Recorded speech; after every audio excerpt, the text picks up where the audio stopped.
primeros dinamarqueses deben de haber venido en el 1850.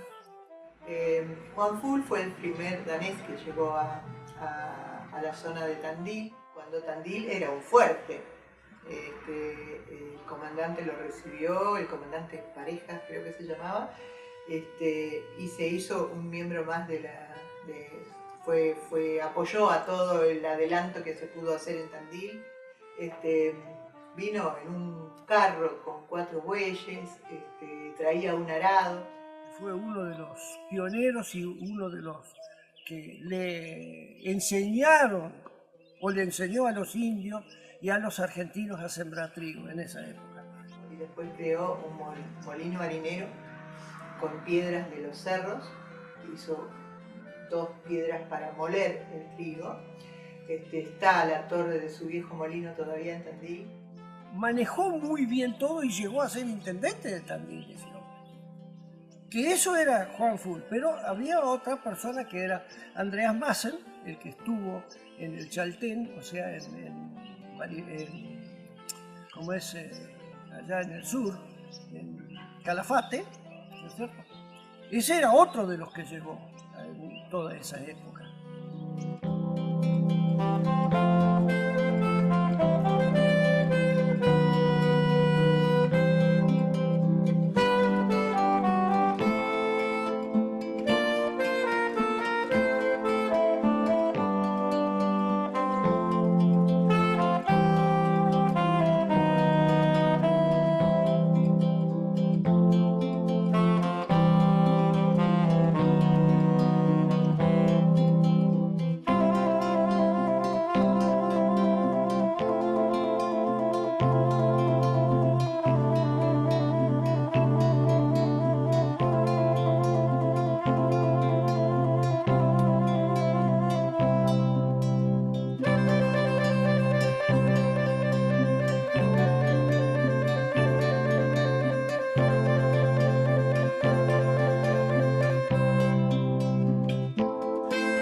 Las voces del pasado se mueven en el viento pampeano, en el corazón de la llanura de un país que alberga un crisol de razas, se encuentra erigida una fortaleza cultural de muros impermeables.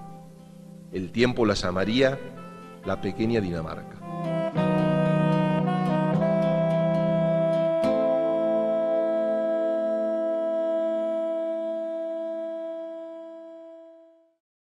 Mi padre llegó en el 1925, cumplió 20 años el día que el barco entró en Montevideo. Y le habían dicho que tenía que buscar el hotel de migraciones. Él estuvo una semana en el hotel de migraciones y ahí se encontró con otros daneses y le dijeron, vos sabés que me han dicho que hay que ir al sur. Bueno, dice, vamos al sur. Y le tomaron, en el hotel de migraciones le tomaron como un cuestionario donde a ver qué profesión sabía, y bueno, si eran agricultores, al sur, ¿no? Si eran tamberos, al norte, si eran de plantaciones, a Misiones, y así los derivaban a las zonas según su profesión. Mi abuelo era como la gran mayoría de los descendientes daneses acá, o sea, los viejos venían de Jutlandia y de las zonas más pobres, o sea, donde eran las tierras más pobres. Mi abuelo eran 12 hermanos y en un campo chico así no había lugar para todos. O sea, cuando eran chicos, la usanza en esa zona donde era ahí era que en invierno se tejía.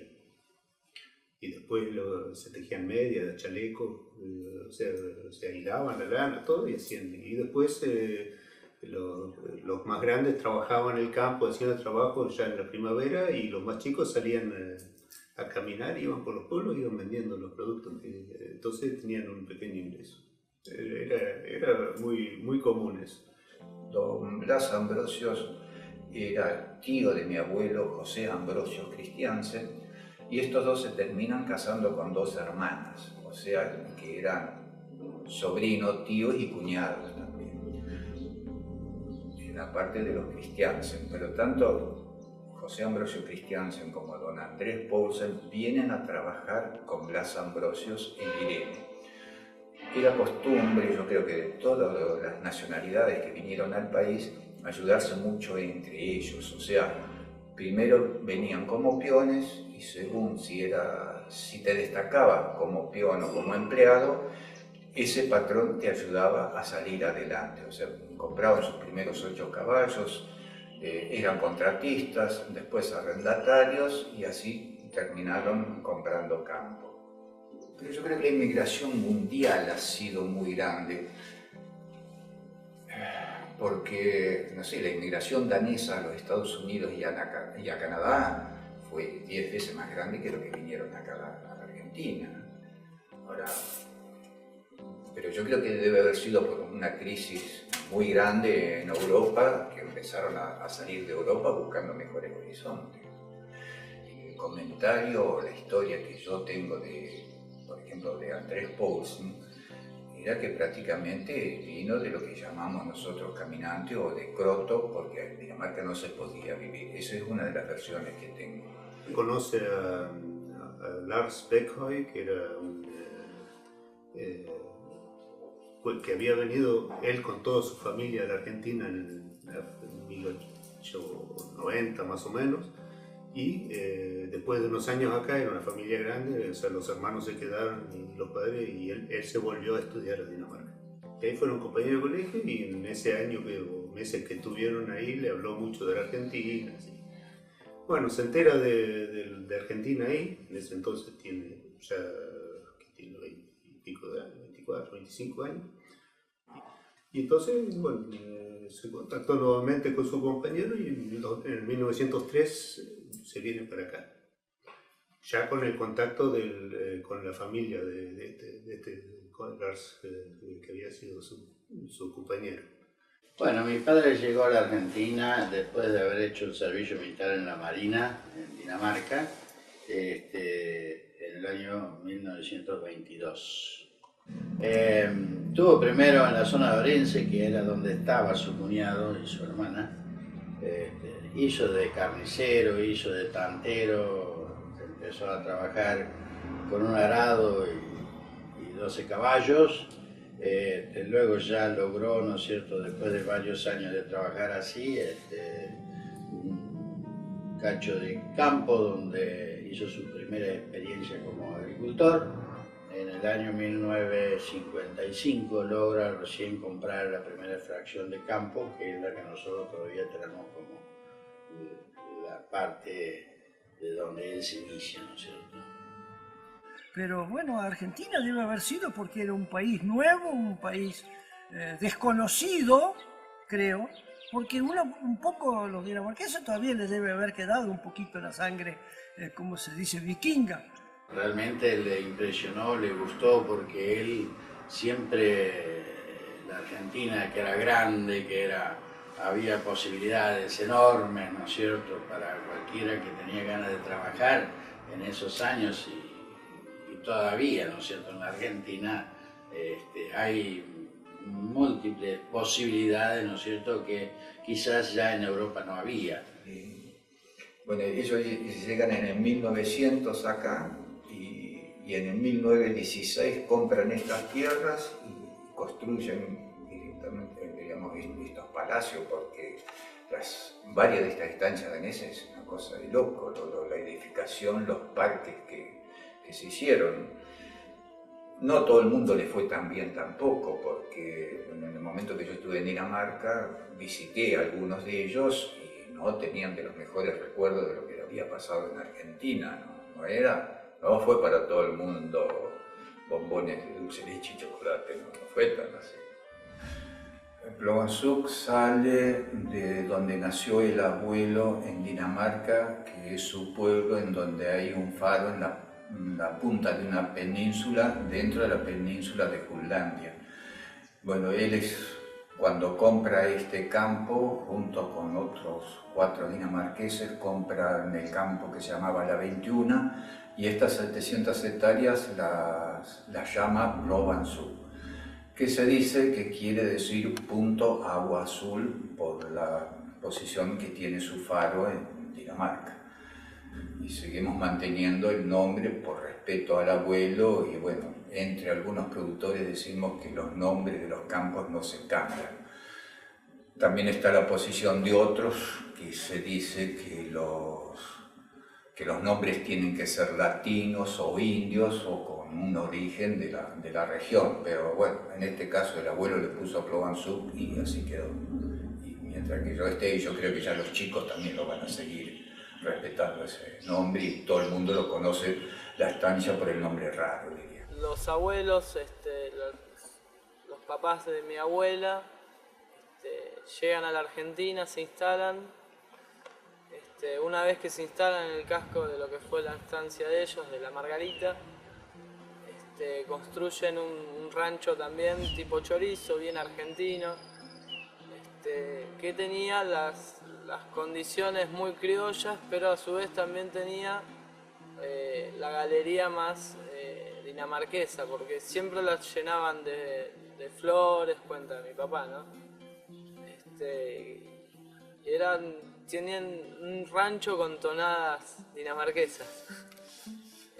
Y bueno, ellos vivieron en el rancho ese hasta que en el esplendor de la época del 20, por ahí, construyen lo que fue la Casa Grande. La Casa Grande la hicieron hacer por un arquitecto, Steffensen, que fue el mismo que hizo el Colegio Argentino Danés. Trajo el diseño de Dinamarca y a su vez importaron las tejas y una serie de distintos materiales que acá no tenían para construir esa casa, que fue un caserón.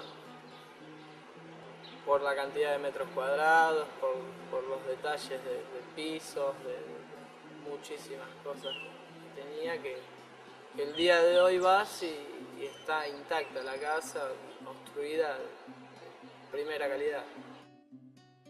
Hoy está viviendo Oscar Jensen, y lo más importante de la casa nueva de los Jensen fue también el parque que tenía un parque como de 6 hectáreas, también diseñado desde las galerías, la glorieta, toda la plantación cerca de la casa con los frutales. En todas las estancias dinamarquesas es fundamental que haya un sector de frutales, otro. Siempre están muy pensados los parques. Y a su vez, como tienen también mi tía en Dinamarca, que tiene el invernadero, siempre buscan mucho el sol y la parte natural de las plantas, y les gusta mucho eso.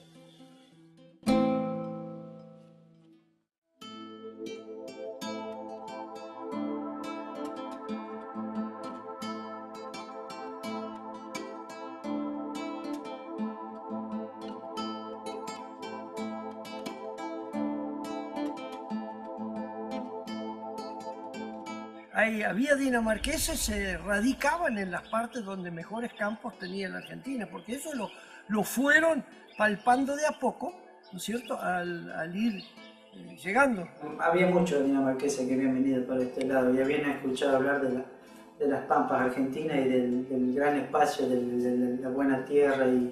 Los campos pertenecían a grandes productores, ¿no es cierto?, grandes estancieros, que daban, ¿no es cierto?, a porcentaje o a media, había varios tipos de arreglo, una fracción de campo a toda aquella gente que quería trabajar. Así se instalaron daneses, italianos, españoles y de todas las razas, ¿no es cierto? Y bueno, el primer lugar donde llega a trabajar es con un hermano de Larsen, cerquita de Necochea, a 5 kilómetros, que se llamaba Andrés Clausen Andersen, que fue uno de los pioneros daneses de Necochea, vamos a decir, la actividad, todo de hacer la iglesia, todo eso, él fue uno. Pero él ya lo recibe, trabaja con él de peón 3 años creo, y después ya lo ayuda, o sea, como vio que tenía ímpetu, o sea, tenía garra para, entonces le ofrece de trabajar a medias, o sea que él le ponía la plata y el abuelo ponía trabajo y después dividían las cosas, y así arrancó. Y hizo eso en 4 años, ya fue ahorrando un pequeño capital, pero o sea, me quedaba una pata pendiente, o sea, no sé si tenía algo enganchado, pero quería ir a Dinamarca a conseguirse una señora. Entonces en 1909 no arrienda nada y se va a Dinamarca y vuelve, ya bueno, se pone de novio con mi abuela, que era una chica que conocía de antes, pero que no habían noviado, nada, y se vienen y ya tenía un compromiso de arrendar un campo en el 1910, que es el campo que yo tengo todavía. Así como lo habían ayudado a él en sus comienzos, él después venían inmigrantes que querían trabajar, él cuando veía que tenían condiciones los ayudaba a conseguir un pedazo de campo. Hay un campo cerca del club danés Dannevirke que lo arrendó mi abuelo, o sea, a un propietario de Tandil, y se lo subarrendó a un montón de... Creo que en el punto máximo llegó a tener 36 chacareros medieros. Y eso iba bien, o sea, pero en la crisis del 30 de repente se le cierran los mercados externos a Argentina, que el mercado externo de Argentina era Inglaterra. Cuando ocurre la crisis, Inglaterra se cierra totalmente y le compra únicamente a sus colonias, a Australia, a Canadá, a Sudáfrica. Y Argentina, que era la colonia informal, se quedó sin mercado. Así que entonces de repente, perdieron los chacareros, no tenían para ellos, y bueno, el que ligó la pérdida grande fue mi abuelo. Cuando pasa, bueno, él ya muere en el 37, él había comprado 2000 hectáreas frente a donde está el club de Dannevirke, y bueno, mi padre y los hermanos lo venden para sanear la economía y se quedan con el pedazo nuestro que está acá de 15 kilómetros. Ellos más que nada trajeron, ¿no es cierto?, la capacidad técnica que, ¿no es cierto?, porque muchos de los daneses que llegaron a la Argentina ya eran ingenieros agrónomos o tenían un estudio secundario, ¿no es cierto? Y eso fue lo que aplicaron acá en la Argentina, y quizás muchos, por no traer herramientas, directamente copiaron y hicieron hacer en fábricas locales, ¿no es cierto?, las herramientas que necesitaban. Se hacía agricultura y ganadería. Toda la agricultura era en base a la mano de obra, a través de caballos, con los arados de rejas, de 1, 2 y 3 rejas, con una determinada cantidad de caballos. Después, bueno, había rastras, discos y sembradoras, así que básicamente se hacía cultivos de fina, digamos trigo, avena, por ahí, y pasto, ¿no? Y pasto para los animales, ¿cierto? Que eran básicamente ganadería vacuna y ovina. Cuando papá terminaba de ordeñar y de enartar y todas esas cosas, entonces estaba el desayuno en la mesa y nos sentábamos todos a tomar el desayuno. Y el desayuno era algo especial. Casi siempre había huevo pasado por agua y había pan negro casero y manteca hecho en casa. Todo se hacía. La harina también se hacía en casa. Había una moledora y la gente venía a comprar harina para hacer pan negro. Antes de las 9, porque a las 9 estábamos lavando la desnatadora, así que... sí, había mucho. Porque había una máquina desnatadora que se volcaba toda la leche, unos 20, 25, 30, no sé, los litros que se ordeñaban, porque siempre había 5 o 6 vacas para ordeñar, como éramos muchos. Sí. Y nos gustaba. No, pero era la vida del campo. Después lavar la desnatadora, después ya había que empezar con el almuerzo. Y mi mamá, mientras tanto, empezaba a lavar todos los trapos que había de todos los chicos, ponían lavarropa, se calentaba el agua en la cocina leña. Y nosotros éramos chicos, de acuerdo al tamaño que teníamos, ayudábamos a juntar leña, juntábamos los huevos, regábamos la quinta, qué sé yo. Carneábamos, viste, todos los años, todos los inviernos se carneaban por lo menos 5 chanchos, ¿viste? Y hacíamos todo, ayudábamos todo, pero ya éramos más grandes, ¿eh? Ya seríamos de 15, 16 o 18, hasta después de casados me acuerdo que fuimos al campo a carnear chanchos. Por el campo lo tenemos todavía, ¿eh? Pero bueno, se ayudaban mucho entre ellos, y esto era, bueno, todo virgen. Yo he escuchado de que era ir a arar, pasar una rastreadiente y sembrar, era todo más o menos al mismo tiempo. Hoy en día tenemos que hacer, o sea, reservar el agua, hacer barbechos, y eso antes no existía. Y eso era su vida, ¿no es cierto? Su manera de subsistir. Pero cualquier cosa que vos hacías en esa época era rentable, cosa que hoy lamentablemente no. Era más fácil en aquel entonces. Yo creo que debe haber sido mucho más fácil. Porque a ellos, algunos que otros los pueden haber ayudado, pero dándole trabajo. Pero se ganaba muy bien en la cosecha en aquel entonces, o trabajando en el campo. Muchos vinieron así. También muchos se volvieron, ¿eh? Eso hay que saberlo. Pero yo creo que ha sido así. Ha sido muy fácil trabajar y prosperar. ¿Valía la lana? ¿Valían los cereales? ¿Todo? ¿Era fácil el comercio? ¿No había complicaciones? Pero era muy activo, muy emprendedor, digamos, porque en ese campo tenía de todo, ¿no es cierto? Y le tenía la suerte que acá en Lund en ese momento tenía el tren, ¿no es cierto? Una gran ventaja porque mandaba haciendo con el tren, y tenía sus cerdos que los mandaba, los arriaba a pie también, y todo lo que tenía para venderlo podía mandar acá por la estación que le quedaba cerquita, así que en ese momento era una gran ventaja. Mis abuelos y buena parte de los años de mi padre prácticamente podían mantener o subsistir la familia con los productos de granja, o sea, de lo que sea del gallinero o cerdos y tambos se hacían mucho, y la parte de la agricultura o del campo, digamos, eso era lo que les quedaba de superávit y era la forma de poder seguir creciendo. Bueno, mi abuelo llega en el año 1918 a este campo, pero él ya había llegado a la Argentina en 1907. En 1918 él llega a estas tierras y con el dinero que había conseguido trabajando de carretero y de peón, compra este campo que serían los Tres Leones, que son 788 hectáreas. El casco de la estancia era un casco que tenía para criar chanchos, ovejas, para tener un tambo también. Cuando se instalan mi bisabuelo en la estancia de los Tres Leones, ya había un rancho viejo que se agrandó y fue de 14 habitaciones, era un rancho de chorizo, con paja vizcachera, bien de barro, de adobe. Después fue progresando y se revocaron con cal, se fueron poniendo ladrillo alpargatas, que eran esos ladrillos que los hacían ahí en el mismo campo. Llegaron a tener el campo propio y a su vez campo en lobería, también arrendado, que trabajaban muchísimo.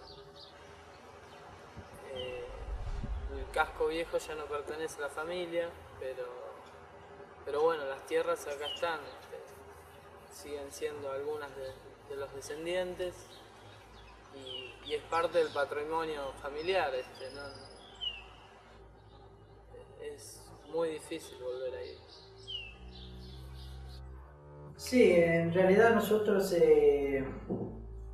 cuando yo nací hasta que tenía los 17 años vivimos en un campo alquilado, que mi papá hizo todo lo posible para ver si podía comprar ese campo y no tener que irse, porque ellos estaban desde el año 1938, o sea, hacía 30 años que estaban en ese campo y bueno, ya habían hecho se habían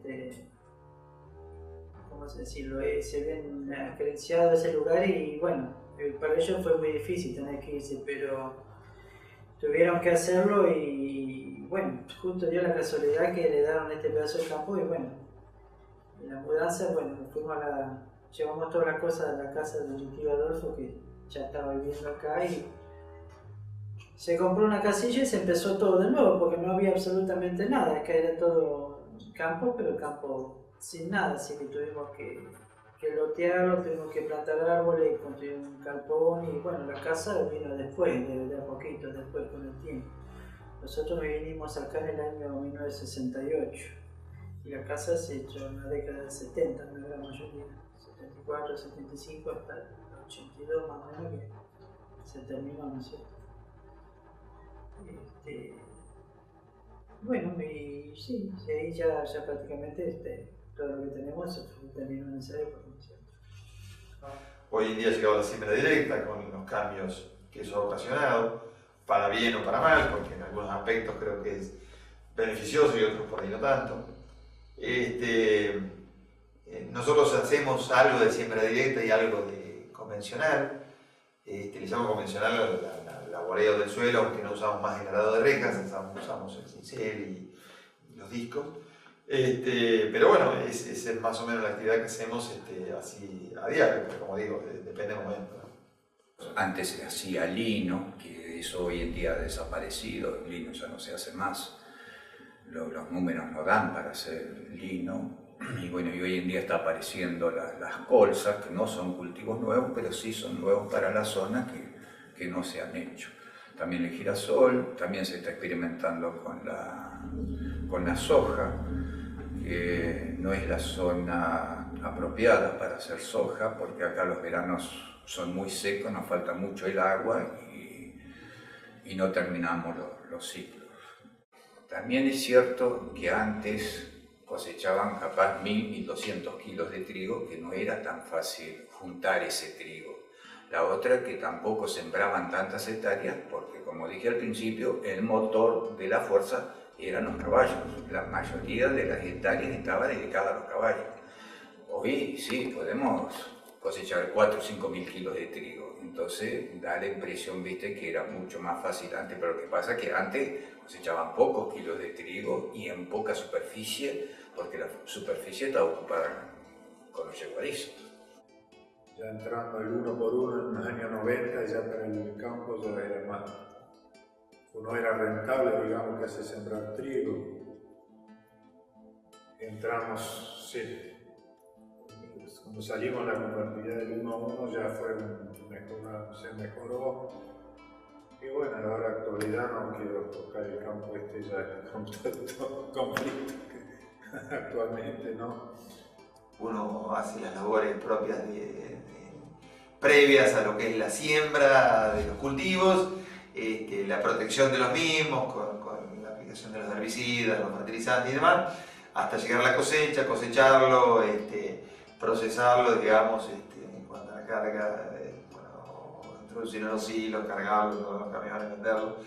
Y en la ganadería lo mismo, ¿no es cierto? Todo el ciclo que nosotros hacemos cría y invernada de vacunos y una pequeña majada de ovejas como para consumo y para aprovechar algunos lugares que por ahí las ovejas lo aprovechan mejor que las vacas. Hoy yo en el campo, ahora hace ya 3 años que alquilé el campo, pero igual tengo mis animales, así que hay que cuidar de eso y lamentablemente cuando yo hace 3 años era más rentable alquilar el campo que trabajarlo. Esa era una por las causas y otra porque ya el físico no da lo que daba antes y un campo chico como si no lo trabaja uno no es rentable. Si uno tiene que pagar un personal y eso no es rentable el campo, así que había que tener personal así temporario, pero igual, ¿no? Entonces me es más rentable alquilar. Estamos volviendo otra vez que son los grandes consorcios, digamos, que se están apoderando, ¿no es cierto?, de todo, ¿no?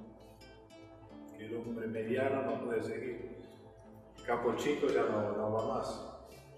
Nosotros compramos una unidad económica para la familia, esta zona eran 200 hectáreas. Hoy en día ya no se puede vivir en 200 hectáreas.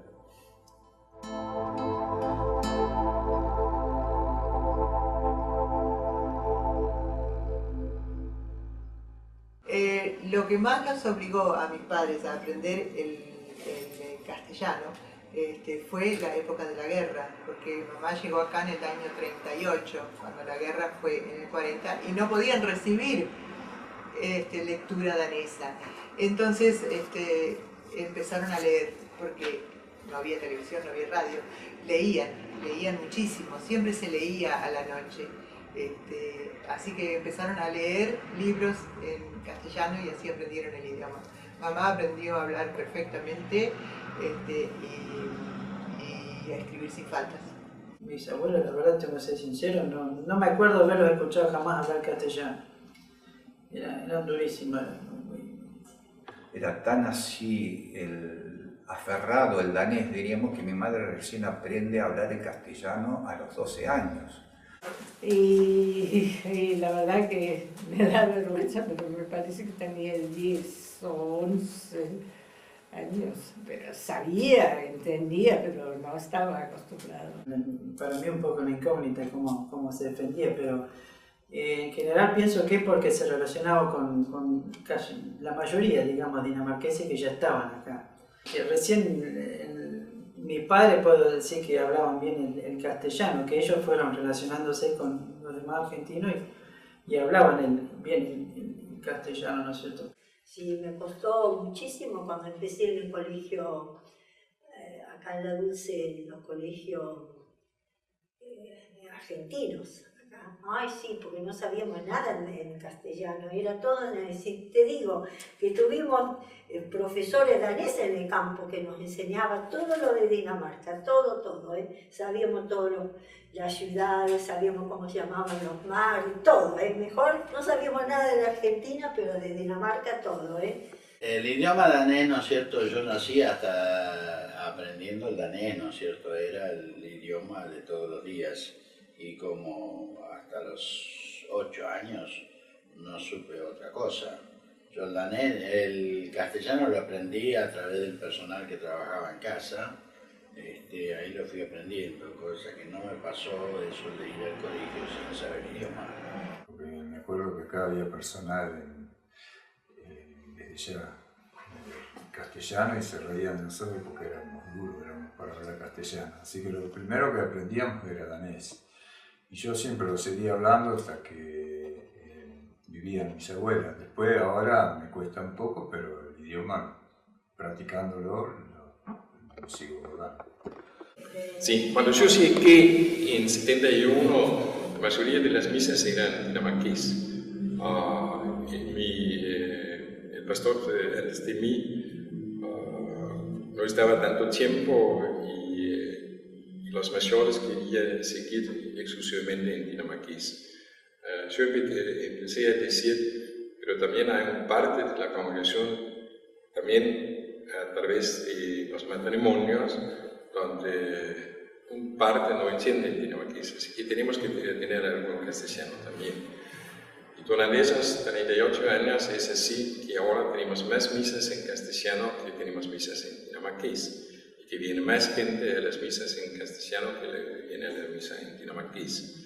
Pero yo estoy diciendo, tenemos que seguir, aunque tal vez solamente hay 20 personas para una misa en dinamarqués, es su iglesia, ellos han aportado a la iglesia durante todo su tiempo, así que tenemos que seguir para ellos también. Como los últimos años hemos viajado a Dinamarca bastante seguido, entonces hemos mantenido el idioma fluido, ¿no es cierto? Porque estamos allá y no pueden creer que no somos daneses. Dicen, ¿cuándo se fueron? No nos fuimos. Hemos nacido en el exterior y ¿cómo hablan tan bien el danés? Porque si no me lo decís, no puedo creer que seas argentino. Nosotros nos han dicho muchas veces que acá conservamos el danés antiguo. Usamos muchas palabras o frases. Allá, claro, han usado como el idioma castellano, ¿no? Que se incorporan palabras nuevas y palabras que se dejan de usar, que son antiguas, y con el danés nos pasa, con nosotros seguimos usando el danés de nuestros abuelos. Claro. Y por ahí nos ha pasado que, más que nada con turistas, que nos han dicho, pero ya no se dice así, se dice allá, bueno, entonces lo incorporamos. El danés se puede notar una diferencia porque sí, porque hay muchísimos dialectos dentro de un país tan chiquitito, los del norte de Jutlandia con los del sur de Jutlandia a veces no se entienden. Hoy día sí, porque a través de la radio y la televisión se ha unificado más el idioma. Pero se trata de mantener los dialectos. Acá no hay una diferencia de dialectos como las hay allá. Allá son muy pronunciados, muy pronunciados. Mi papá sí hablaba bien el danés, pero el castellano, pero mi mamá más o menos, ¿eh? Las mujeres, muchas mujeres no sabían hablar. ¿No? Como estaban en la casa, en el campo. En cambio los hombres aprendían. Los hombres aprendían por una cuestión comercial, tenían que saber. Aprender a la fuerza. No había otra cosa. Se mezclaban más fácil. La mujer, como no salía en esa época, estaba siempre en la casa. Yo lo primero que aprendí también fue danés. Y el castellano lo aprendí a los 5 o 6 años cuando fuimos a vivir a San Cristóbal. Porque como éramos, en casa se hablaba danés. Mis tíos eran todos daneses, mis primos hablaban danés, todo el entorno en que la gente que nos visitaba hablaba danés, mis abuelos hablaban danés, entonces hablábamos danés. A mí me resulta muy fácil hablar danés todavía el día de hoy. Cuando estamos solas con mamá siempre hablamos en danés. Ya mis hijos no. Ya ninguno de los nietos, o las dos que nacieron en Dinamarca. Sí, las dos nacidas en Dinamarca sí hablan danés. Con mis padres siempre, o sea, hablaron siempre danés entre ellos y con nosotros. Ya en mi generación, o sea, el siguiente, me caso con Judith, que también es de ascendencia danesa, hablamos danés los dos, pero entre nosotros hablamos castellano. A los chicos nuestros, tenemos 2 chicos, les hablamos danés cuando eran chicos, cuando empezaban a ir al colegio no querían saber nada, pero lo aprendieron igual, pero no lo tienen de la misma forma que lo tuvimos nosotros. En relación al idioma, siempre desde chico estudié inglés y mi abuela me intentó enseñar, iba a la casa y me enseñaba vocabulario, pero también me hacía las masitas danesas, la leche y cuando quería acordar yo no había estudiado nada de danés y lo único que había hecho era disfrutar. Y después me dio inglés y o sea, lo que había aprendido se me mezclaba todo. La relación aparte del idioma danés y el inglés es muy cercana, entonces se me confundía todo. Fue muy difícil para mí, pero me encantaría aprenderlo. No lo descarto por ahí. No era fácil mandar los chicos a la escuela, porque no había escuela cerca. Porque en el club danés había escuela, pero justo cuando yo tenía que empezar, se cerró. Y una de mis hermanas se dedicaba a enseñarme, y a mí y mi hermano. Y después fui un año a la escuela argentina, un año nomás. Y bueno, en la escuela no, el maestro vivió en mi casa en el campo lo estudiamos. Como éramos tantos, venía un maestro, se quedaba ahí, vivía ahí. O sea, mi padre nunca fue al colegio público acá, o sea, no era usanza todavía, entonces trajo un maestro de Dinamarca, contrató uno y el hombre ese le dio clase a mi padre, a los hermanos, a los chicos de los vecinos daneses de las otras chacras. O sea, tenía la escuela todos los días, los chicos de los vecinos venían a caballo, los que estaban un poco más lejos se quedaban a dormir en el campo, viviendo durante la semana allá. Este señor quedó en el campo para siempre. O sea, después empezó a ayudarlo, dejó de dar clase, empezó a ayudarlo a mi abuelo con la contabilidad del campo. Cuando fallece mi abuelo, se hace cargo de la administración junto con mi padre y los hermanos. Y al final se quedó en el campo y murió en el año 77. A él, mi hermana y yo lo teníamos de maestro durante los veranos. Nosotros íbamos al colegio en Necochea y en el verano el don Ricardo, o sea, me llamo así por él, se llama Richard Epstrup, él nos daba clase todas las mañanas en el verano. En las vacaciones teníamos clase todos los días en danés. Historia danesa, geografía, matemática, geometría, todo completo. Así que tenemos una doble escolaridad ahí en casa. Pero también teníamos, aparte de la escuela oficial, teníamos una escuela particular danesa donde íbamos a la tarde. O sea, íbamos a la escuela a la mañana de 8 a 12 y de 2 a 4 íbamos a la escuela danesa. En la escuela danesa aprendíamos a leer y a escribir en danés, a hacer matemática mental, que eso no lo aprendíamos en la escuela oficial, ¿no es cierto? Y aprendíamos mucho sobre geografía y geografía de Dinamarca y también la historia, y teníamos un poquito de religión también. El colegio se crea por una necesidad de los inmigrantes daneses para con sus hijos, ¿no? Ellos venían de un país donde ya la educación estaba muy avanzada, toda la población, llegan acá, como la mayoría son agricultores, las distancias son muy grandes, entonces quieren una buena educación para sus hijos y crean este colegio. Y hubo un par de daneses muy precursores y con mucho empuje en esa época, que eran los dos hermanos Nicolás Ambrosius y Blas Ambrosius, que ellos trabajaban mucho así. Nicolás era el que generaba las ideas y su hermano Blas era el que figuraba en las comisiones y estaba al frente de las cosas. Ya la sociedad protestante existía y ellos decidieron crear una escuela y para eso comprar 100 hectáreas que se compra a un vecino y lo compra la sociedad protestante para crear la escuela. Y de esas 100 hectáreas, 80 son las que se cultivan y el resto pertenece al casco, ¿no? Y se edificó primero el gimnasio y después toda esta parte central del edificio, el internado y la cocina, y empezó como escuela para adultos. Y recién a los 2 o 3 años se dieron cuenta de que lo que realmente necesitaban era educación primaria para sus hijos. Entonces crearon la escuela primaria, edificaron todas las aulas y funcionó simultáneo con la educación para adultos. Y después se dieron cuenta de que era difícil manejarlo junto y quedaron solamente con la primaria.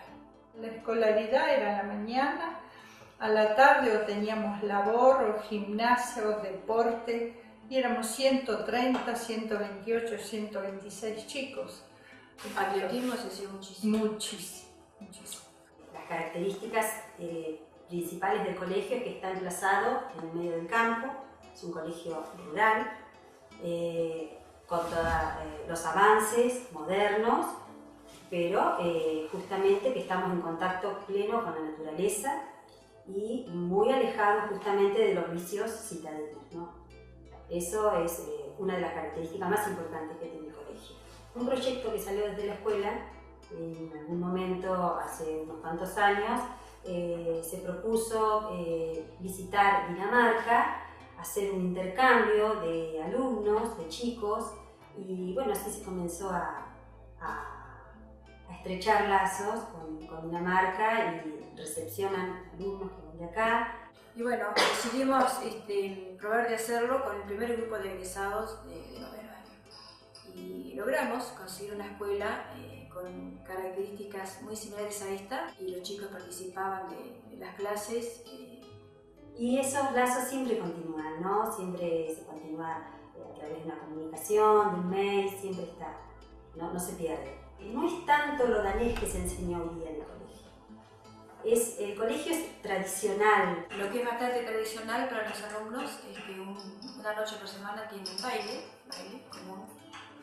El sábado a la tarde venían a buscarnos y volver el domingo a la tarde. Pero eso era lo lindo, que nos esperaban con el baile, ¿sí? Conviví tanto aquí en el colegio, no, yo creo que es por eso que uno le tiene un sentimiento tan grande, porque hay que pensar que el 90% del año yo lo viví acá. Aprendés a ser independiente. No saliste a estudiar, pero tenés otra escuela por atrás igual, sí.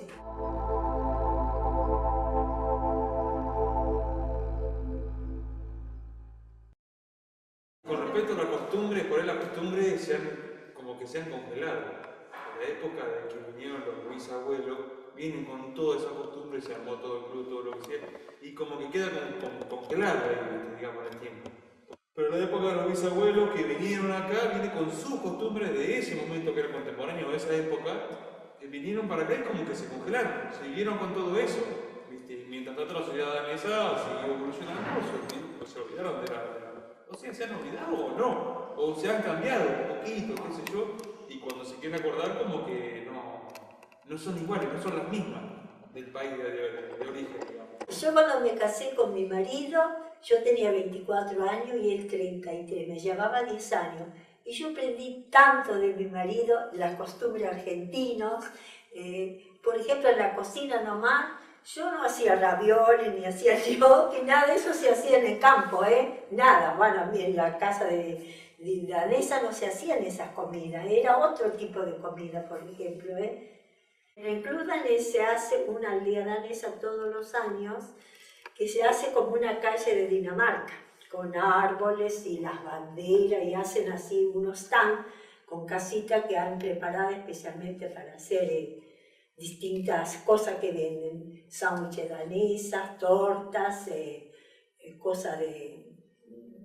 Hay un stand de Dinamarca también, y después, bueno, hay 2 o 3 que son así de cosas de acá, de la Argentina. Es muy bonita esa fiesta, se toma chop y el aguavit, ¿viste? Esa bebida muy fuerte que hay.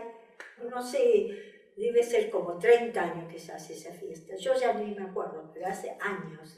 La fiesta de los 8 días, es muy buena pregunta has hecho.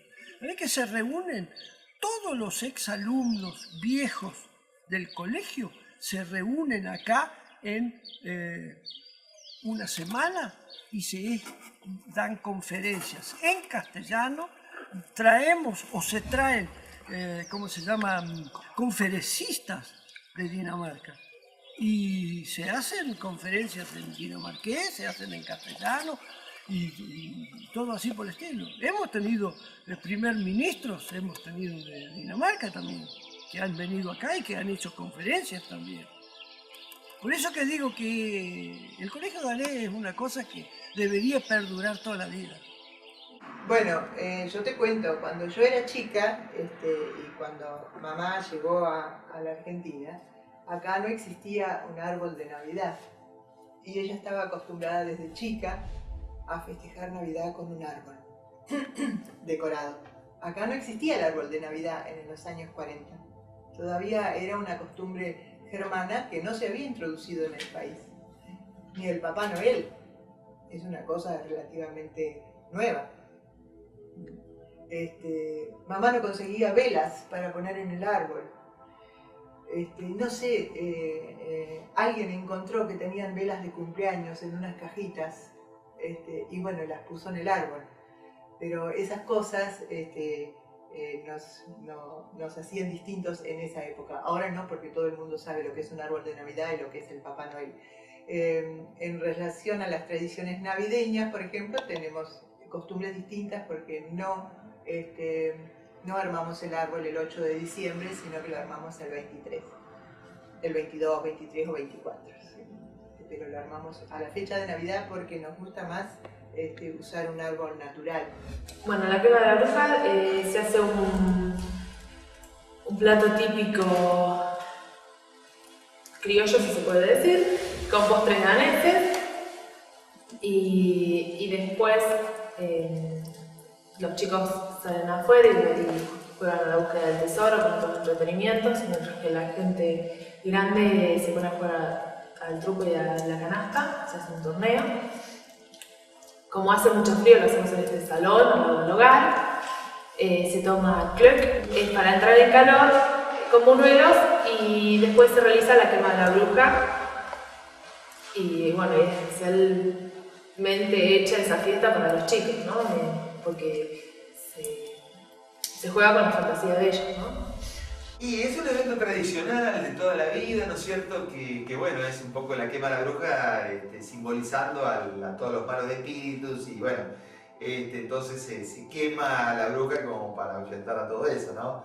Pero me parece muy lindo porque sobre todo cuando uno ha sido chico y los chicos de uno lo viven con una intensidad, ¿no es cierto? Porque es una cosa que llama la atención y aparte es tan tradicional que es realmente muy lindo, ¿no? Sí, la romería es una fiesta, como te comentaba hoy, que empezó en el año 1897 en la estación Pieres, donde en el campo de la familia Rasmussen, porque era una manera de que los daneses se juntaran una vez por año y bueno, en esa época se juntaban una semana y acá llegaron en el año 61. Bueno, entonces siguieron haciéndose la romería acá en este campo, ¿no? Pero se hacen en un lugar donde no vive nadie durante todo el año. Se usa solamente para hacer las romerías. Un monte, un galpón y 2 galpones grandes, uno para salón de baile y otro para el comedor. En el comedor está el escenario, así que ahí se hace el sábado de la noche la obra de teatro, que el último año, en el sábado de la noche, en la cena del sábado de la noche, y para la obra de teatro hubo más de 400 personas. De a poco, esa costumbre de hablar todo en danés, porque la obra se hacía toda en danés, para que la pobre gente que no entendía nada, entonces se fue cambiando eso y... Claro, se hizo más abierto. La primera romería que yo vine fue en el 65 y era casi todo. Bueno, en el año 65 todavía era el 80% de la obra en danés y el otro 20% en castellano. Y hoy es el 100% en castellano, ¿no? Hace ya mucho tiempo. Y al principio, cuando yo todavía era chica, no sé, que tendría 10 años, una cosa así, yo me acuerdo que solamente era para daneses, no dejaban entrar a los argentinos, tenían que tener una invitación especial. He vivido años que eran así, mis primeros años eran así, o sea, de los clubes daneses no era muy bien visto que apareciéramos con un amigo latinoamericano, diríamos, ¿no? Éramos un poco nosotros, ese lugar era para nosotros y no para los demás. Pero bueno, por suerte se fue abriendo y eso está superado, pero... Ya de la época mía ya fue mucho más mezclado, ¿no es cierto? Tal es así que hoy en día, casi, no sé, mitad y mitad, porque hay muchos que directamente no tienen nada que ver con dinamarqués, ¿no es cierto? Quedan muchos apellidos daneses, pero no, todo muy mezclado. Antiguamente se empezaba siempre tirando al pájaro. Esa persona que tiraba cuando caía el pájaro en sí era el rey del tiro al pájaro, y él tenía que organizar la fiesta al año siguiente. Todavía sigue siendo así, pero no se tira a un pájaro, sino que se tira al blanco. Es una tradición que se ha hecho, y bueno, es una manera de elegir el rey, y el rey no puede ser repetido. Era una fiesta que los daneses de esa época se juntaban y se empezó a llamar Sommerfest porque es fiesta de verano. Y ellos se juntaban en febrero, ¿no? Y de ahí nació el Sommerfest en Dinamarca, seguramente se festeja también, pero yo no tengo conocimiento de eso. Yo estuve en la comisión de romería muchos años también, he trabajado en las romerías, porque son 2 días, pero había que trabajar muchísimo. Le voy a contar una anécdota mía, es muy cómica. Efecto a lo mejor del aguaví que tomamos ese día, porque fueron los 100 años de la romería que se hicieron acá, o sea que el año 1997. Y bueno, a la noche nos habíamos juntado un montón de amigos y un amigo mío que fue lamentablemente fallecido, me había hecho una rampa y bueno, y yo andaba en bicicleta dentro del salón de baile, ¿no? Pero no le dimos tiempo y otro amigo me empujaba y bueno, yo subí la rampa en la bicicleta. ¿Les puedo contar de qué constaba la rampa? Era una mesa. Era un tablón. Un tablón y una mesa, ¿no? Y mi amigo quería haberla hecho, cosa que yo llegaba con la bicicleta ahí y después bajara, pero como no le dimos tiempo, volé, ¿no es cierto? Y caí contra el escenario. No, cayó un metro. El músico se agarró la cabeza y la música seguía tocando. Ahí nos dimos cuenta que... Bueno, no, pero fue una anécdota de la bicicleta era de una rifa. Se rompió. Así que nos seguimos juntando los daneses y los dano-argentinos y los amigos. Y la Iglesia Católica en aquel entonces tenía no voy a decir que directamente era una iglesia muy agresiva contra los protestantes, pero eran herejes y era mejor no tener nada que ver con ellos. Entonces surgió, pero ¿qué hacemos con nuestros hijos? ¿Qué hacemos con los sepelios? ¿Qué hacemos con las bodas, la educación cristiana de los chicos? Nosotros mismos tenemos que ocuparnos. Y es justamente cierto el concepto luterano que son la gente que tiene que hacerlo. Y cuando ellos llegan a ese punto donde están diciendo ahora necesitamos un pastor, se llama a un pastor y alguien se ocupa de ese trabajo. Así empezó a entender. Después de la conquista por el general Roca, los inmigrantes, no solamente dinamarqueses, pero los demás, se fueron al sur, se hizo una iglesia que es la iglesia más grande en Tres Arroyos, y después se llegó los dinamarqueses en Necochea. Así que en esa zona han estado dinamarqueses desde el principio. Como se puede ver ahí, tiene el año 1918, en 1918 se inauguró la iglesia acá. Cuando ustedes tal vez sacó algunas fotos afuera, es una réplica de una iglesia típica de Dinamarca, de una aldea en Dinamarca. Ustedes han estado en La Tulsa y ahí la iglesia no es así. Cuando nosotros hicimos la reforma de la refacción de la iglesia ahí, estoy seguro que la mayoría había pensado, vamos a tener una iglesia típica de Dinamarca una vez más. Y yo digo, no, debe ser suficiente con una. El arquitecto César Christiansen tuvo la inspiración del norte de la Argentina. Es por eso que es así. Me parece que es una muy linda iglesia. Que todas las iglesias, de un u otro modo, tienen algo del lugar donde funciona como iglesia. Una iglesia luterana en Alemania es casi lo mismo como una iglesia luterana en Dinamarca, o en Suecia, o en Noruega, o en Finlandia. Mientras una iglesia luterana de los Estados Unidos tal vez es bastante distinta. Así es con todas las iglesias, exactamente lo mismo pasa con la iglesia católica. Una iglesia católica en la Argentina no es igual a una iglesia católica en las Filipinas, por ejemplo. Los países hace lo étnico ahí, entra y está formando la iglesia, la identidad, la forma de pensar, la forma de actuar. Y no solamente querían juntarse. De juntarse y estar con otras personas con quien uno tiene algo en común es algo que es importante para cualquier iglesia, que es así. Como parte de la vida de cualquier persona hay también la religión. Y por eso entonces se forman las iglesias ahí. No quería decir porque realmente es un lugar muy importante en el sentido que mantiene el grupo.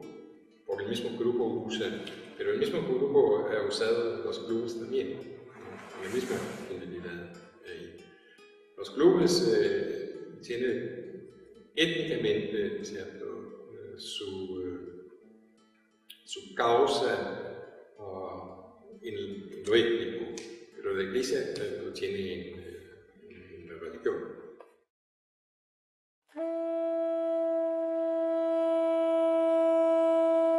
Primero acá en la zona de Lund ya había una asociación o club, se puede decir, que se llamó Tannepunkt, o sea, el nombre de la bañera dinamarquesa. Y se juntaban en los distintos chakras, se juntaba la gente para eventos, se hacían fiestas de verano, que llamaban. Pero ya al ser la colonia cada vez más grande se hacían chicas las primarias. Entonces fue la idea hacer un lugar para poder juntarse. Entonces decidieron por hacer el club y después 10 mañana hacer una escuela, pero quedó.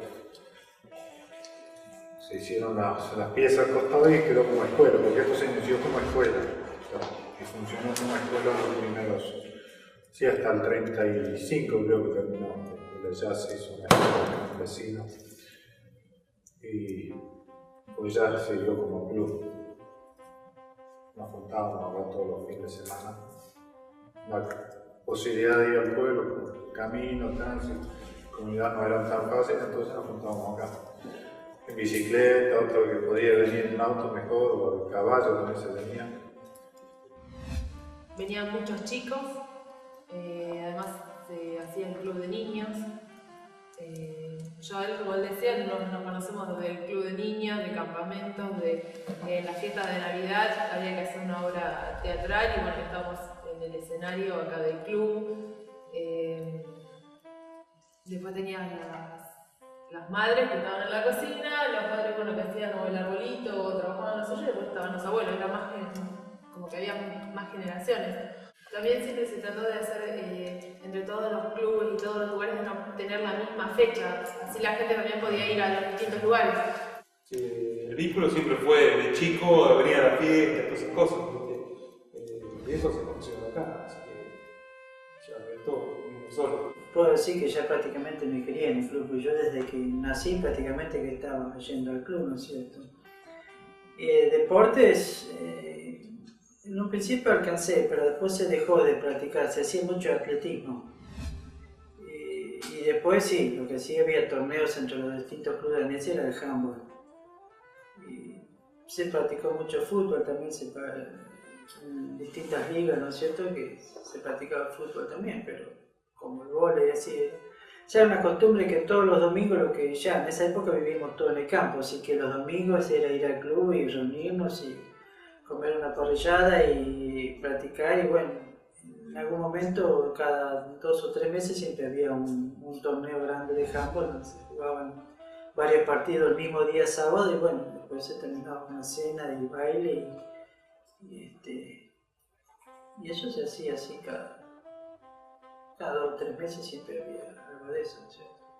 Yo llegué a vivir los fines de semana cuando jugaba al fútbol mi papá con los vascos, se jugaban a jugar las distintas descendencias y bueno, arrancaba a la mañana el partido de fútbol, después almuerzo, asado, demás, sobremesa y a la noche cena también y ahí era más tipo fiesta, bailaban, se hacía todo tipo romería, ¿no?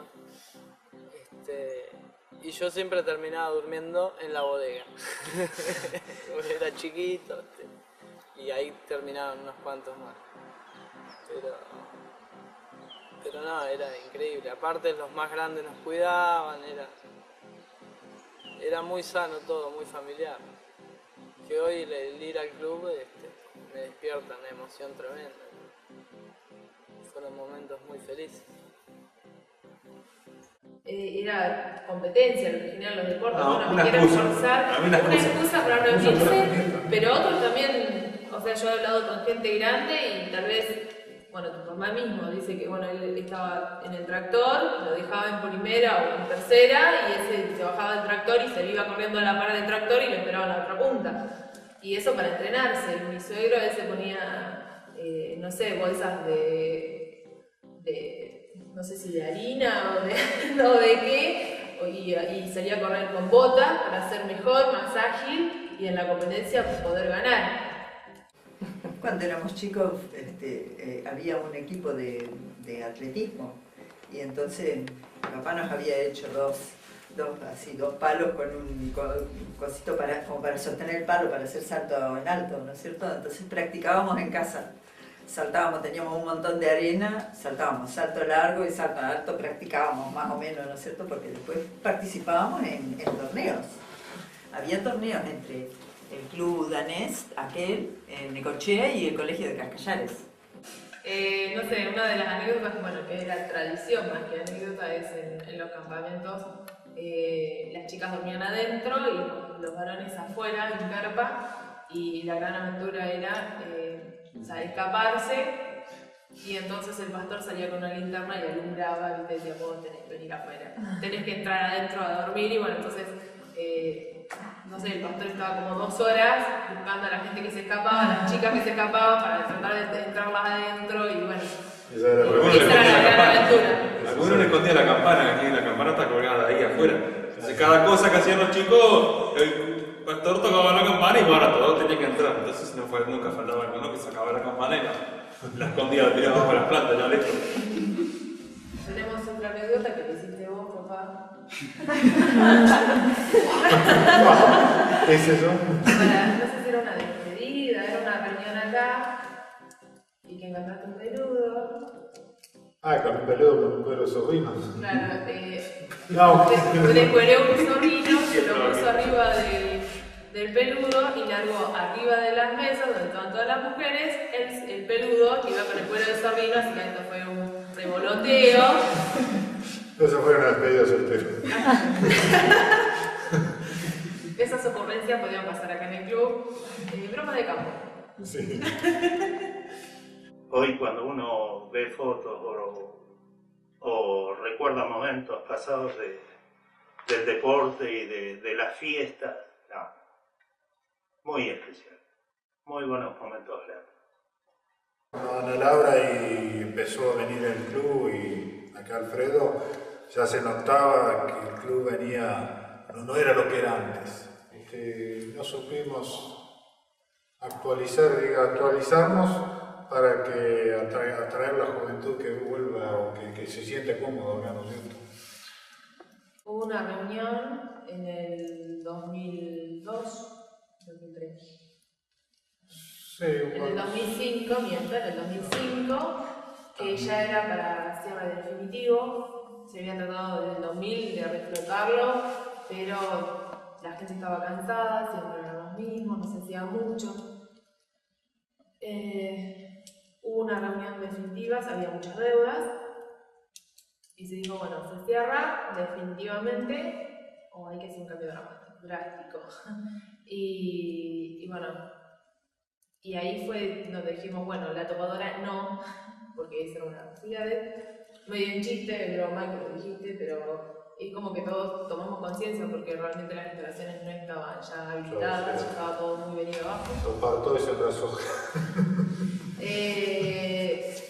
Se hizo una campaña de socios, que bueno, ahí vino mucha gente de Necochea, gente amiga mía, que dijo, no, bueno, hagan la campaña de socios ofreciéndoles la mejora del club, y eso es lo que se hizo. No se les ofrecía nada, simplemente bueno, las mejoras, y se fue haciendo hasta ahora, y hemos en los últimos 2 años visto que el público respondió y que cada vez hay más socios y vienen con más ganas y le tienen fe al club, que eso se había perdido. No, es digno que gente que no de la colectividad que quieren tratar de reflotar esto acá de vuelta. Y además ellos destacan y dicen que tienen mucho respeto a lo que es el club y a la colectividad, y dicen que tienen que mantenerlo y traten de ustedes seguirlo, y es como que lo valoran mucho y te transmiten a vos de la importancia que es seguirlo, ¿no? Porque uno por ahí dice, ¿para qué? Sí. Pero cuando ya gente de afuera te dice, no, sigan, nosotros los apoyamos, bueno, es muy importante.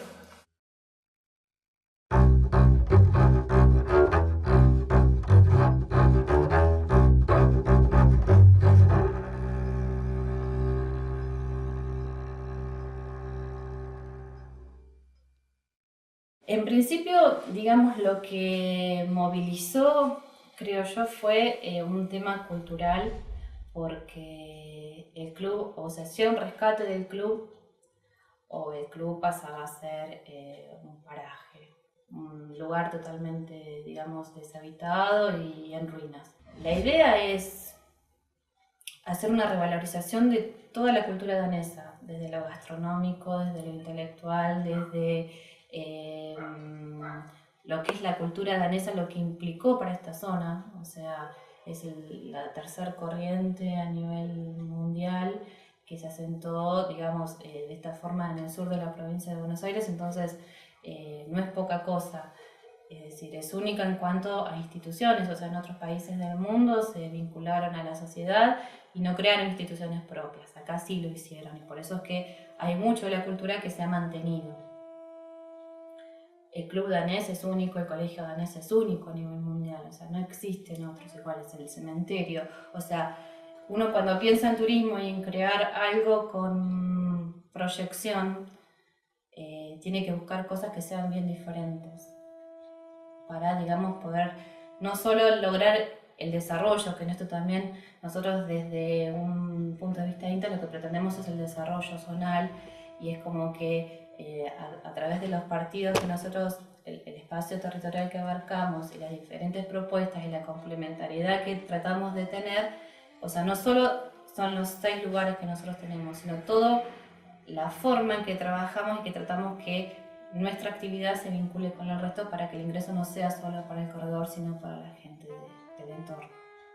En realidad nosotros empezamos lo teníamos muy abandonado, digamos, todo, porque al no trabajar el campo, no ir a vivir a Necochea, la casa quedó abandonada y un buen día mi señora se le dio por pensar qué podíamos hacer con la casa, porque con tanto esfuerzo que se hizo la casa, qué podíamos hacer, así que empezamos a venir, tuvimos que venir los fines de semana, los feriados y...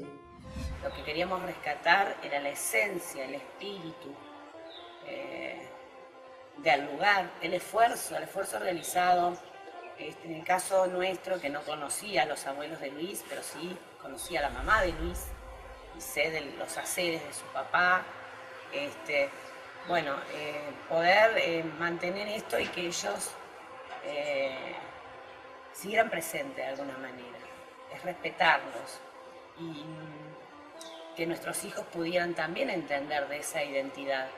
Tengo que reconocer que la mayoría de eso de parte de mi señora siempre tuvo un empuje bárbaro para eso y bueno, nos conectamos un poco por casualidad con la gente del corredor danés y bueno, nos llevó a ver si podíamos manejarnos de esa forma con el turismo rural, ya que de la otra forma nos resultaba muy difícil, ¿no es cierto?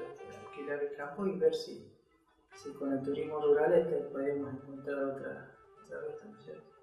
Nos pareció interesante poder compartir con otros y para así tener un poco más de fuerza para ir progresando, porque nosotros lo empezamos como la parte de turismo, como para que la escuela tuviera un ingreso más en el verano, porque en el verano esta escuela está normalmente cerrada, no pasa nada, y siempre hablábamos de que era un desperdicio de lugar que no se utilizara en el verano. Lo que nosotros les estamos ofreciendo a los turistas es justamente esa actividad día a día, que ahora vamos un poco a hablar de eso. Entonces, nos pareció interesante la idea. Y bueno, después hemos ido innovando en diferentes propuestas como para, digamos, seguir sumando cosas en el corredor. Y creamos, digamos, guías de avistaje de aves para un segmento bien puntual de Dinamarca, con la transcripción en danés, aparte del inglés y en castellano. Editamos videos, hemos hecho folletos. La parte publicitaria ha sido impresionante, o sea, lleva tiempo. Estamos hablando que llevamos 3 años, pero nada se hace de un día para el otro, al menos las cosas serias no. Entonces, bueno, con esa mentalidad es como que venimos trabajando bien y esperamos seguir haciéndolo.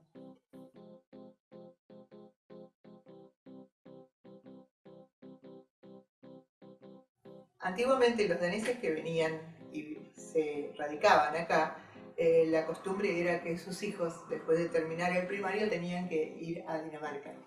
Mamá siempre decía, ustedes también tienen que ir a Dinamarca, así que yo fui la primera vez cuando tenía 14 años. O sea, y en ese entonces, en el 2001, con un 25% de desocupación, conseguir trabajo acá no era posible. Tengo doble ciudadanía, yo, o sea, la conservó mi padre por estar de joven allá y yo por por él y mis hijos también la han conservado, eso se puede seguir. Entonces podía ir y trabajar allá por un periodo. O sea, daba eso, nos daba un ingreso que suplía un poco para la vida diaria. Cuando ya fui saneando mi economía acá, o sea, con las deudas que tenía, ya no tenía razón de ser de seguir haciéndolo. Yo tenía una tía entonces viviendo todavía cuando yo fui. Y tenía 90 años, me parece que tenía 89, bueno, iguales. Y bueno, fui a visitar, estaba en un hogar de ancianos que son muy bonitos en Dinamarca, todo completo, tiene sus muebles de su casa, todo es muy lindo. Y bueno, yo no le avisé nada que iba, así que de repente que aparecí yo, bueno, no, se puso contento por supuesto y todo, pero bueno, después ella tenía que almorzar a mediodía y nosotros nos fuimos a almorzar a algún lado, ¿no? Y dice, ¿y a qué hora volvés? Bueno, eso de las 3 volvemos. ¿Y qué? Se hicieron a las 4. Llovía, yo le quería comprar un regalo. ¿Viste? Fuimos a las 4 de la tarde recién. ¿Sabés qué enojada estaba? Que habíamos llegado 1 hora tarde. No me lo perdonaba. Después se le pasó, por supuesto, ¿no? Había hecho café y todo y lo tiró a la pileta porque había llegado tarde. Después, bueno, nos cantó una canción y qué sé yo. Pero son así, ¿eh? Mi abuela, cuando fue de nuevo, tenía 88 años y ella notó que Dinamarca había cambiado, que no era la Dinamarca que ella conocía de antes. Era una Dinamarca más actual, más con el tiempo contado,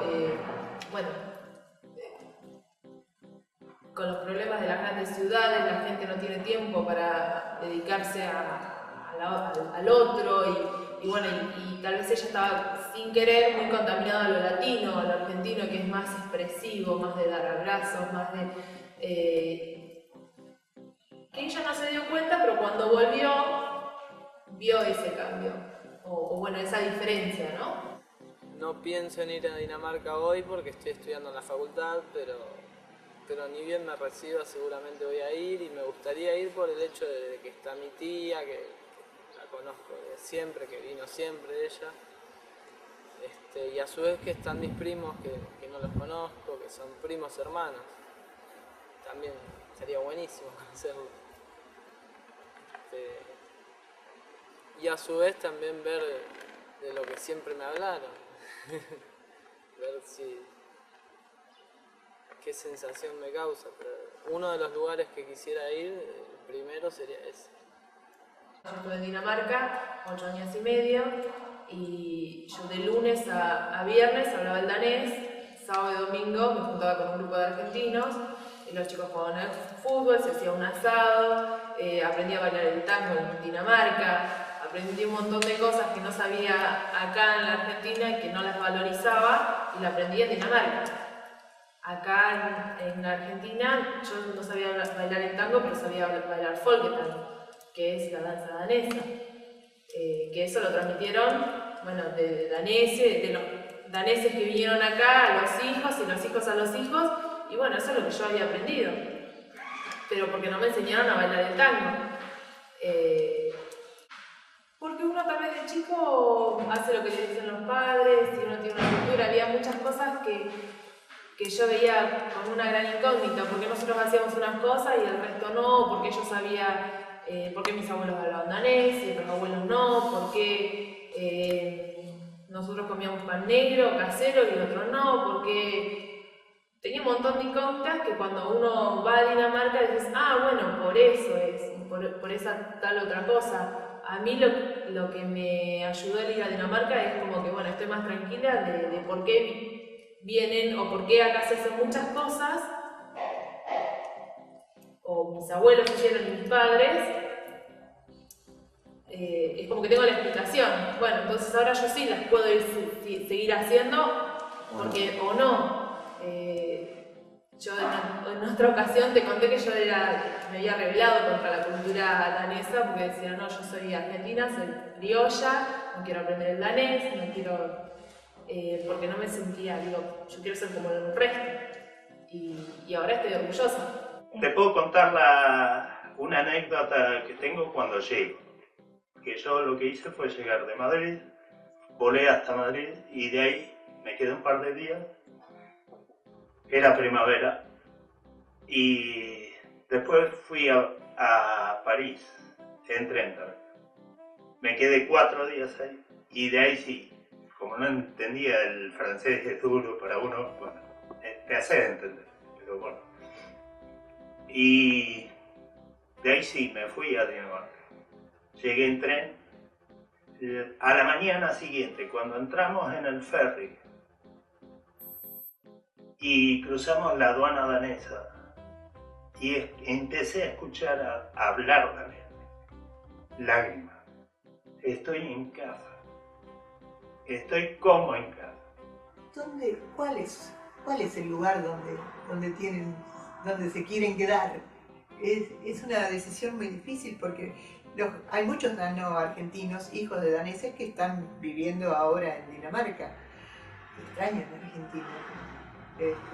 Mi mamá la última vez que fue, y mis padres cuando fueron la última vez, dijeron, esta vez nos vamos a quedar todo el tiempo que querramos saber dónde queremos estar. Y de repente, después de haber estado 8 meses, dijeron, ahora sé dónde quiero estar, y volvieron a Argentina. Eso es muy lindo.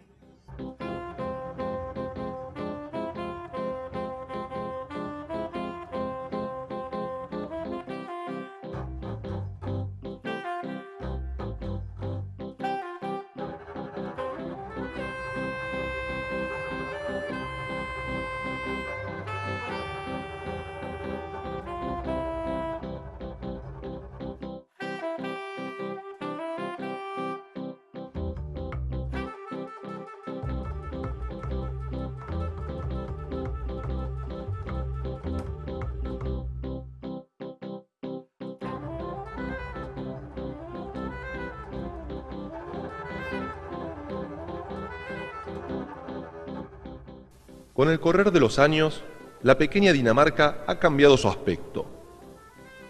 Las raíces de las palmeras típicamente plantadas por colonos daneses crecen fuertes sobre el cielo argentino. Un pasado danés sigue latiendo en los corazones de los descendientes daneses, pero las claras barreras étnicas que los excluían de la cultura argentina se han desdibujado, dando lugar a la formación de una consentida identidad dano-argentina.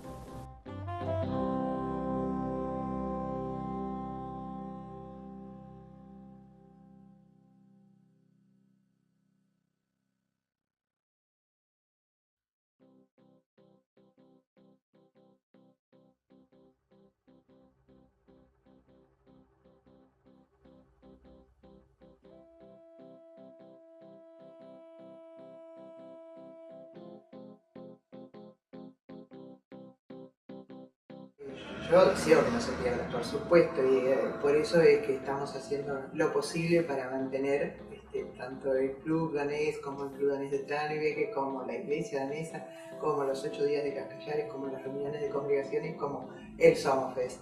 Y yo siempre pensé que nunca se van a ir de la Argentina, que se van a conservar siempre.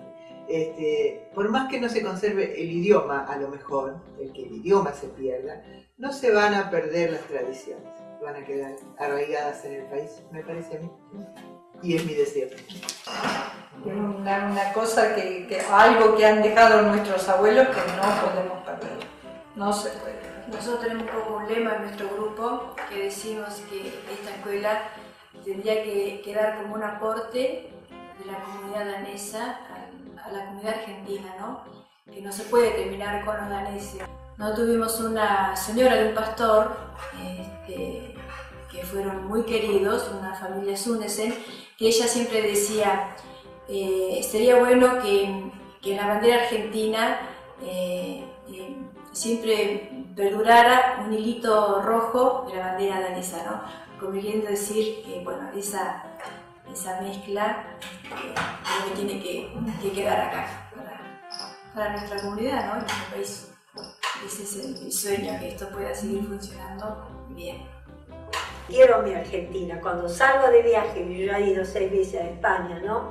Como tengo a la hija allá y mis nietos, estoy chocha de volver igual, ¿eh? Estoy tan contenta de volver a mi país. Yo no lo cambio por Dinamarca, ¿eh? Sí, es una buena pregunta. Yo creo que no es argentino. Yo digo que soy una persona que tiene raíces en dos lados. O sea que estoy con las raíces en dos lados. Es un poco.